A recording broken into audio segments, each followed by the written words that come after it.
हम देख रहे हैं क्लास 8 में परिमाणवाचक तथा संख्यावाचक विशेषण में अंतर। यदि विशेषण गिने जा सकने वाले व्यक्तियों या वस्तुओं के साथ प्रयुक्त हो तो वह संख्यावाचक माना जाता है, अन्यथा उसे परिमाणवाचक विशेषण माना जाता है। क्योंकि देखिए, परिमाणवाचक में हम उसे गिन नहीं सकते हैं, लेकिन संख्या में हम उसे गिन सकते हैं।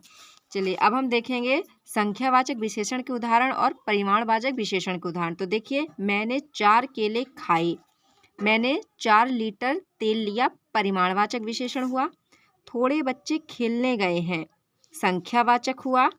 थोड़े चावल लाया हूँ, परिमाणवाचक। सिनेमा देखने कम दर्शक आए हैं, कम समय में अधिक काम करो, परिमाणवाचक।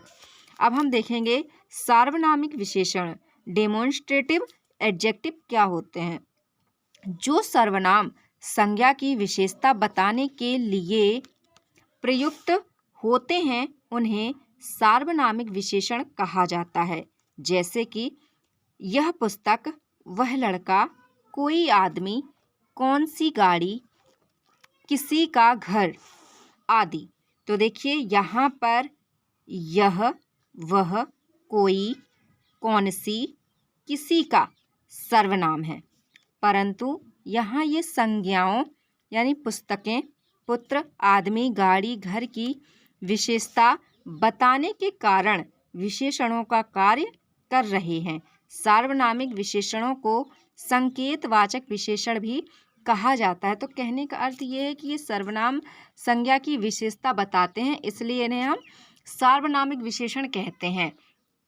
अब हम देखेंगे, देखिए जैसे कि इस नाटक को अवश्य देखिए, उस घर में मैं रहता हूँ, इस गिलास में कितना दूध है। तो देखिए, ये संज्ञा और सर्वनाम दोनों का ही कार्य कर रहे हैं, दोनों की विशेषता बता रहे हैं, इसलिए ये क्या हुए, सार्वनामिक विशेषण। अब हम देखेंगे सर्वनाम तथा सार्वनामिक विशेषण में अंतर।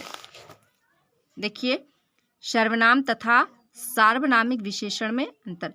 जब किसी सर्वनाम के बाद कोई संज्ञा प्रयुक्त हो अर्थात प्रयोग हो तो सर्वनाम वहाँ सार्वनामिक विशेषण बन जाता है। यदि अकेला संज्ञा के स्थान पर प्रयुक्त हो तो सर्वनाम कहलाता है। यानी कि जब किसी सर्वनाम के बाद कोई संज्ञा प्रयुक्त हो, किसी सर्वनाम के बाद कोई संज्ञा आती है तो वहाँ पर सर्वनाम किसका कार्य करता है, सार्वनामिक का, सार्वनामिक विशेषण बन जाता है। लेकिन यदि अकेला ही संज्ञा है और संज्ञा के स्थान पर अकेला सर्वनाम प्रयोग किया गया है तो फिर वो सर्वनाम ही कहलाता है। जैसे कि देखिए, सार्वनामिक विशेषण के हम उदाहरण देखेंगे। यह लड़का बहुत कमजोर है, सर्वनाम में यह बहुत कमजोर है। लड़का यहाँ पर संज्ञा दी गई है। कोई आदमी आ रहा है, तो आदमी यहाँ पर संज्ञा दी गई है और संज्ञा के पहले सर्वनाम दिया गया, तो ये क्या हो गया, सार्वनामिक विशेषण।